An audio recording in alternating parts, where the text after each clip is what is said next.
എൻ്റെ രണ്ട് പ്രതിലോമകാരികളായിട്ടുള്ള ഇന്ത്യ മുന്നണിയുടെ ഘടകകക്ഷി നേതാക്കന്മാർ വസീഫും ശ്രീ രാജുവും ഇവിടെ പറഞ്ഞ കാര്യങ്ങൾ പറയണമല്ലോ. കാരണം താങ്കൾ ആമുഖത്തിൽ പറഞ്ഞതുപോലെ ഇത് കേന്ദ്ര സർക്കാരിനെതിരായി പാർലമെൻറ്റ് ഇലക്ഷന് വേണ്ടിയുള്ള ഒരു ഒരുക്കമാണ് എന്നാണല്ലോ താങ്കൾ അവതരിപ്പിച്ചത്. പാർലമെൻറ്റ് ഇലക്ഷനിൽ നരേന്ദ്രമോദി ഒരു ഭാഗത്തും വസീഫും രാജു പി നായരും മറുഭാഗത്തുമായിട്ടുള്ള തെരഞ്ഞെടുപ്പാണ് നടക്കുന്നത്. അപ്പോൾ ഇവർ തമ്മിൽ ഒരു ഗ്യാരണ്ടിയുണ്ട്. ആ ഗ്യാരണ്ടി എന്ന് പറയുന്നത് പാർലമെൻറ്റിൽ കോൺഗ്രസ്സുകാർ വയ്ക്കോ അസംബ്ലിയിൽ നിങ്ങൾ ഇരുന്നോ എന്ന് പറയുന്ന ഒരു ഗ്യാരണ്ടി രാഹുൽ ഗാന്ധിയും യെച്ചൂരിയും തമ്മിൽ ഡൽഹിയിൽ നടത്തിയിട്ടുണ്ട്.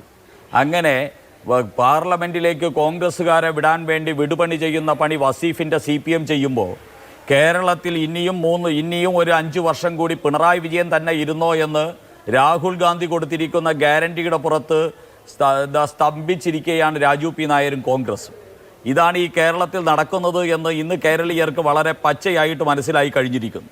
അപ്പോൾ അതുകൊണ്ട് നിങ്ങളുടെ ഈ പൊറാട്ട് നാടകം ഇങ്ങനെ BJPയെ എതിർക്കാൻ വേണ്ടി രണ്ടുപേരും ഒരുമിച്ച് നിൽക്കുകയും നിങ്ങൾ രണ്ടുപേരും കേരളവും പാർലമെൻറ്റ് MLAയും പാർലമെൻറ്റും ഒക്കെ വീതിച്ചെടുക്കുകയും ചെയ്യുന്ന ഈ അബദ്ധ നാടകം അത് അവസാനിപ്പിക്കാൻ സമയമായി എന്നാണ് BJPക്ക് ആദ്യമേ പറയാനുള്ളത്.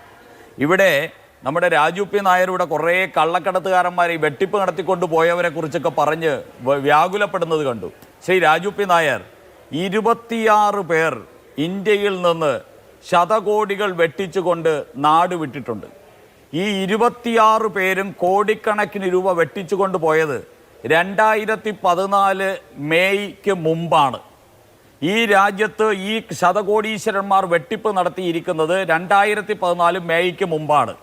മെയ്ക്ക് ശേഷം ഈ നീരവ് മോദി ഉൾപ്പെടെ ആരെങ്കിലും ഇന്ത്യയിൽ നിന്ന് ഏതെങ്കിലും ഒരു വെട്ടിപ്പ് നടത്തിയിട്ടുണ്ട് എന്ന് താങ്കളെ വെല്ലുവിളിച്ചുകൊണ്ട് ഞാൻ ചോദിക്കുന്നു, താങ്കൾക്ക് പറയാനുണ്ടോ? നരേന്ദ്രമോദി വന്നതിന് ശേഷം നിങ്ങളുടെ രാഹുൽ ഗാന്ധിയും സോണിയാഗാന്ധിയും ഇന്ദിരാഗാന്ധി കുടുംബവുമൊക്കെ പിന്തുണച്ച് ഈ രാജ്യത്തെ ബാങ്കുകളിൽ നിന്ന് കൊള്ളയടിക്കാൻ അവസരം കൊടുത്തവർക്ക് നരേന്ദ്രമോദി ഭരിക്കുന്ന ഇന്ത്യയിൽ നിലനിൽപ്പില്ല എന്ന് കരുതി ഈ നാട്ടിൽ നിന്ന് അവർ പലായനം ചെയ്തു. അവരുടെ സ്ഥാവര ജംഗമ സ്വത്തുക്കൾ മുഴുവൻ ഏകദേശം 27,000 കോടി രൂപയുടെ സ്ഥാവര ജംഗമ സ്വത്തുക്കൾ നരേന്ദ്രമോദി സർക്കാരിൻ്റെ വിവിധ അന്വേഷണ ഏജൻസികൾ ഇതിനോടകം കണ്ടുകെട്ടി ഈ രാജ്യത്തിൻ്റെ ട്രഷറിയിലേക്ക് മാറ്റിയിട്ടുണ്ട് എന്ന് താങ്കൾ തിരിച്ചറിയണം. വെട്ടിപ്പ് നടത്താൻ കോൺഗ്രസും വെട്ടിപ്പ് പിടിക്കാൻ BJPയും എന്നതാണ് ഈ രാജ്യത്ത് വന്നിരിക്കുന്ന മാറ്റം. അത് താങ്കൾ മനസ്സിലാക്കണം. ഇനി വെട്ടിപ്പിൻ്റെ കാര്യമാണെങ്കിൽ ആദ്യം ഈ രാജ്യത്ത് വെട്ടിപ്പിന് നേതൃത്വം നൽകിയതിൻ്റെ പേരിൽ ഇന്ന് കോടതി വരാന്തയിൽ ചെന്ന് നിൽക്കുന്നത് സോണിയാഗാന്ധിയും മകൻ രാഹുൽ ഗാന്ധിയുമാണ്. ഇനി അടുത്ത് കോടതി വരാന്തയിലേക്ക് പോകാനുള്ള നോട്ടീസും കൈപ്പറ്റിയിരിക്കുന്നത് സോണിയാഗാന്ധിയുടെ മകൾ പ്രിയങ്ക ഗാന്ധിയും ഭർത്താവ് വധോര റോബർട്ടുമാണ്. ഈ രീതിയിൽ നിൽക്കുന്ന നിങ്ങൾക്ക് ഇവിടെ ഈ രാജ്യം ഒരു കുടുംബം തന്നെ കൊള്ളയടിച്ച് നശിപ്പിച്ച ആ കുടുംബത്തിൻ്റെ പശ്ചാത്തലത്തിൽ ജീവിച്ചു പോകുന്ന കോൺഗ്രസ്സുകാരൻ ഇവിടുത്തെ തട്ടിപ്പുകാരന്മാർക്കെതിരെ നടപടിയെടുത്ത നരേന്ദ്രമോദിയെ വിമർശിക്കാൻ എന്താണ് ധാർമ്മിക അധികാരമെന്നാണ് എനിക്ക് ചോദിക്കാനുള്ളത്. ഇനി ഇവിടെ ഈ ഭീകരതയെ സംബന്ധിച്ച് താങ്കൾ സൂചിപ്പിച്ചു. ഈ രാജ്യത്ത് മണിപ്പൂർ എന്ന് പറയുന്ന നിങ്ങളുണ്ടാക്കിയ 2013 മൻമോഹൻ സിംഗ് ഉണ്ടാക്കിയ വിഡ്ഢിത്തപൂർണമായ ഒരു സർക്കാർ ഉത്തരവിൻ്റെ അടിസ്ഥാനത്തിൽ അവിടുത്തെ മൊയ്തി വിഭാഗത്തിന് പട്ടികവർഗ സംവരണം കൊടുക്കണമെന്ന നിങ്ങളുടെ വിഡ്ഢിച്ചിന്തയുടെ അടിസ്ഥാനത്തിൽ അവിടെ ഒരു കോടതി ഉത്തരവിട്ടതിൻ്റെ പശ്ചാത്തലത്തിലാണ് അവിടെ കലാപം നടന്നിരിക്കുന്നത്. 2 ഗോത്രങ്ങൾ തമ്മിലുള്ള കലാപം. അതൊഴികെ ഈ രാജ്യത്ത് കഴിഞ്ഞ നരേന്ദ്രമോദി സർക്കാരിൻ്റെ കീഴിൽ കലാപങ്ങളില്ലാത്ത അതോടൊപ്പം തന്നെ കർഫ്യൂകളില്ലാത്ത രാജ്യമായിരുന്നു ഇന്ത്യ എന്ന് ഈ രാജ്യത്ത് ഈ പ്രേക്ഷക സമൂഹത്തിന് ഞാൻ പറയാതെ തന്നെ വ്യക്തമായിട്ട് മനസ്സിലാകും. അതുകൊണ്ട് ഇന്ന് കലാപമുക്തമാണ്. ഇവിടെ കാശ്മീർ ഉൾപ്പെടെയുള്ള സ്ഥലങ്ങളിൽ നിങ്ങൾ അവിടുത്തെ ഭീകരവാദികൾക്ക് അനുകൂലമായിട്ട് കാത്തു സൂക്ഷിച്ചിരുന്ന 370-ാം വകുപ്പെടുത്ത് ദൂരേക്ക് കളഞ്ഞിട്ട് SDPIയും പോപ്പുലർ ഫ്രണ്ട് ഉൾപ്പെടെയുള്ള SDPI ഉൾപ്പെടെയുള്ള ഭീകരവാദ പോപ്പുലർ ഫ്രണ്ട് ഓഫ് ഇന്ത്യ ഉൾപ്പെടെയുള്ള ഭീകരവാദ പ്രസ്ഥാനങ്ങളെ നിരോധിച്ചുകൊണ്ട് അതാണ് ഞാൻ മാറ്റിയത്. പോപ്പുലർ ഫ്രണ്ട് ഉൾപ്പെടെയുള്ള ഭീകരവാദ പ്രസ്ഥാനങ്ങളെ നിരോധിച്ചുകൊണ്ട് ഈ രാജ്യത്ത് ജീവിക്കുന്ന ജനതയ്ക്ക് സമാധാനത്തോടു കൂടി ജീവിക്കാൻ പറ്റുന്ന സാഹചര്യം നരേന്ദ്രമോദി സർക്കാർ ഇവിടെ കൊണ്ടുവന്നു. ചുമപ്പ് കോറിഡോർ എന്നറിയപ്പെട്ടിരുന്ന ഛത്തീസ്ഗഡ് മുതൽ വയനാട് വരെയുള്ള പ്രദേശങ്ങളിലെ നക്സലൈറ്റ് ഭീകരവാദത്തിന് ഒരു പരിധിവരെ അവസാനം കുറിച്ച് കഴിഞ്ഞിരിക്കുന്നു. ഈ നാട്ടിൽ എല്ലാ അർത്ഥത്തിലും ഭീകരമുക്തവും അക്രമമുക്തവും സമാധാന യുക്തവുമായിട്ടുള്ള ഒരു രാജ്യമായിട്ട് ഇന്ത്യയെ മാറ്റിക്കഴിഞ്ഞു. അത് നിങ്ങൾക്ക് നിഷേധിക്കാൻ സാധിക്കോ? പിന്നെ ഇന്ത്യക്കെതിരെ പ്രതികരിക്കുന്ന ഭീകരവാദികൾ പല വിദേശ രാജ്യങ്ങളിലും മരണപ്പെടുന്നതിനെ ഈ രാജ്യത്തിന് അധിക്ഷേപിക്കുന്ന രീതിയിൽ അവതരിപ്പിക്കാൻ ഈ രാജ്യത്തിൽ ഇനി ഒരു പ്രതീക്ഷയുമില്ലാത്ത കോൺഗ്രസുകാരുടെ ആ മനസ്സുകൊണ്ടാണ് സാധിക്കുന്നത് എന്ന് മാത്രം പറഞ്ഞ് ഞാൻ ആ വിഷയം അവസാനിപ്പിക്കുകയാണ്. ഇവിടെ ഇനി മറ്റൊന്ന്, ഈ രാജ്യത്തിന്റെ സാമ്പത്തിക മുന്നേറ്റത്തിനെ കുറിച്ച് രാജു പി നായർക്ക് ഒന്നും അറിയില്ല അല്ലേ? ഇവിടെ സാമ്രാജ്യത്തെ തമ്പ്രാക്കന്മാരുടെ പെണിയാളുകളായിട്ട് ജീവിച്ചു പോകുന്ന കോൺഗ്രസുകാരുടെ മുമ്പിൽ ഈ രാജ്യത്തെ 200 വർഷം ഭരിച്ചിരുന്ന സാമ്രാജ്യത്വത്തെ 6ാം സ്ഥാനത്തേക്ക് തള്ളിയിട്ട് ഇന്ത്യ ലോകത്തിലെ 5ാമത്തെ സാമ്പത്തിക ശക്തിയായത് താങ്കൾക്കറിയില്ലെങ്കിലും ഈ നാട്ടിലെ കോടാനുകോടി വരുന്ന യുവാക്കൾക്കതറിയാം. വരുന്ന 3 വർഷത്തിനുള്ളിൽ രാജ്യം ജർമ്മനിയെയും ജപ്പാനെയും പിന്നിലാക്കി അമേരിക്കയ്ക്കും ചൈനയ്ക്കും തൊട്ടു പിന്നിലായിട്ട് ഇന്ത്യ മാറുമെന്ന് പ്രഖ്യാപിച്ചത് നരേന്ദ്രമോദിയല്ല, IMF-ഉം ലോകബാങ്കും അതോടൊപ്പം തന്നെ അന്താരാഷ്ട്ര സാമ്പത്തിക വിശാരദന്മാരുമാണ് പ്രഖ്യാപിച്ചത്. ഈ രാജ്യത്തിന്റെ GDP കോവിഡാനന്തര ലോകക്രമത്തിൽ ലോകത്തെ ഏറ്റവും കരുത്തുറ്റ GDP ആയിട്ട് നിലനിൽക്കുന്നത് ഇന്ത്യയുടെ GDP ആണെന്ന് പ്രഖ്യാപിച്ചത് അമേരിക്കൻ പ്രസിഡന്റാണ്.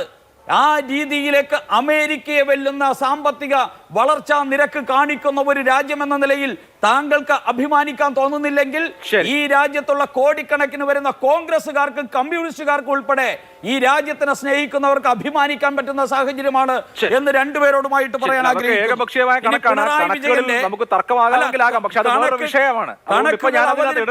കണക്കുകൾ അവതരിപ്പിച്ചു പോകാൻ വേണ്ടി തന്നെയാണ് ഈ കാര്യങ്ങൾ പറയുന്നത്.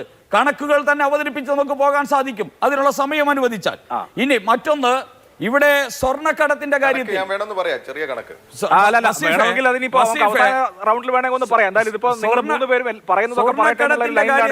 സ്വർണ്ണക്കടത്തിന്റെ കാര്യത്തിൽ പിണറായി വിജയന് വേണ്ടി ഒപ്പിട്ടിരുന്ന സർക്കാർ ഫയലുകളിൽ ഒപ്പിട്ടിരുന്ന M ശിവശങ്കരൻ എന്ന് പറയുന്ന പിണറായി വിജയന്റെയും കുടുംബത്തിന്റെയും എല്ലാ മനസാക്ഷി സൂക്ഷിപ്പുകളും നടത്തിയിരുന്ന മനുഷ്യനല്ലേ?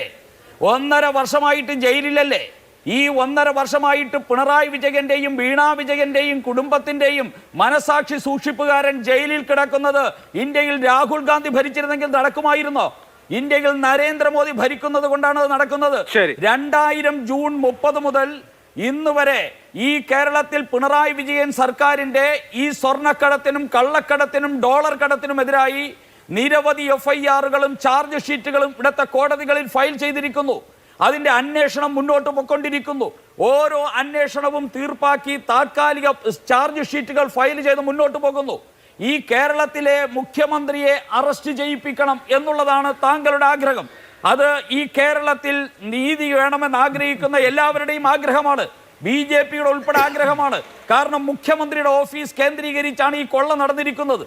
പക്ഷേ ഈ കൊള്ളയുടെ ഒരു ഭാഗം നടന്നിരിക്കുന്നത് ഇന്ത്യയുടെ CBI-ക്കോ ഇന്ത്യയുടെ NIA-ക്കോ ഇന്ത്യയുടെ എൻഫോഴ്സ്മെന്റ് ഡയറക്ടറേറ്റിനോ ഈ ഇന്ത്യയിലെ പൗരന്മാരെ ഹാൻഡിൽ ചെയ്യുന്നത് പോലെ ചെയ്യാൻ സാധിക്കാത്ത വിദേശ ഏജൻസികളുടെ ഇടയിൽ ആണ്. അത് ബുദ്ധിപൂർവമായിട്ടുള്ള ഒരു കൊള്ളക്കാരന്റെ അതിബുദ്ധിയാണ് ഈ വിദേശ ഏജൻസിയുമായിട്ട് ചേർന്നുള്ള കൊള്ള പിണറായി വിജയൻ സർക്കാർ നടത്തിയിരിക്കുന്നത്.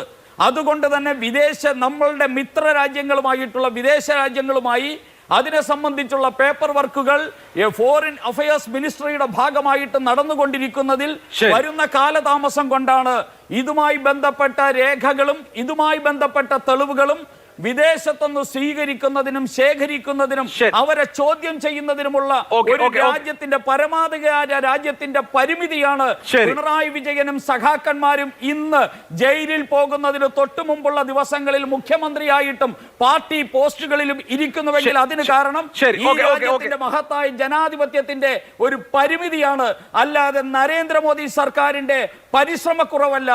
നരേന്ദ്രമോദി പരിശ്രമിച്ചത് കൊണ്ടാണ് പിണറായി വിജയന്റെ M ശിവശങ്കരൻ ഇന്നും ജയിലിൽ കിടക്കുന്നത്. പിണറായി വിജയന്റെ ഓഫീസിൽ റെയ്ഡ് നടത്തപ്പെട്ടത്, അതുപോലെ തന്നെ മുൻ മാർക്സിസ്റ്റ് പാർട്ടിയുടെ സംസ്ഥാന സെക്രട്ടറിയുടെ വീട്ടിൽ റെയ്ഡ് നടന്നിരിക്കുന്ന സാഹചര്യമൊക്കെ നട്ടെല്ലുള്ള അഴിമതി ആര് നടത്തിയാലും, സോണിയ നടത്തിയാലും പിണറായി വിജയൻ നടത്തിയാലും ഒരേ നിലപാടെടുക്കാനുള്ള കരുത്തുള്ള നരേന്ദ്രമോദിയുടെ 9.5 വർഷമായിട്ട് 5 പൈസയുടെ അഴിമതി ആരോപണത്തിന് വിധേയമാകാത്ത ആ സർക്കാരിന്റെ ഇച്ഛാശക്തിയുടെ പ്രതീകമാണെന്ന് പറയാൻ ഞാൻ ശരി, ഓക്കെ, പറയൂ.